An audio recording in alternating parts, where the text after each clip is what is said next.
Obsidian Open Folder. Quick disclaimer, you need to follow this step-by-step guide carefully, because skipping a single step will affect your final result. If this guide helpful, don't forget to like and subscribe. First, don't forget to comment if you still need our help or want to ask something, and we will reach you as soon as possible. Second, open Obsidian on your computer and load your vault so all your notes, folders, and workspace elements are properly initialized. Once everything has loaded, check the left sidebar for the File Explorer panel, which is where all your vault content is organized in a structured tree view.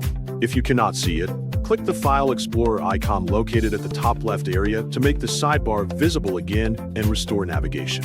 After that, carefully find the folder you want to open by scanning through your vault structure step by step.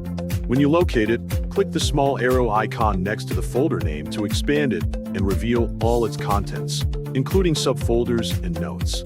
You can then click the folder name itself to open or highlight it, depending on what you want to do next inside your workspace.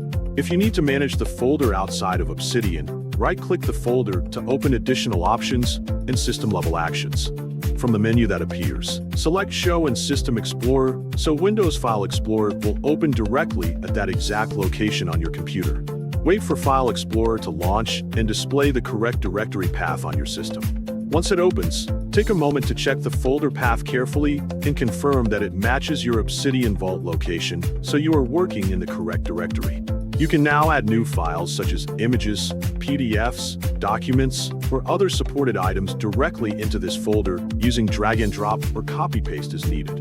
After adding your files, return to the Obsidian application and switch back to your Vault view without closing anything. Finally, confirm that the newly added files now appear inside your Vault structure, showing that the folder is correctly linked, updated, and fully ready for continued use.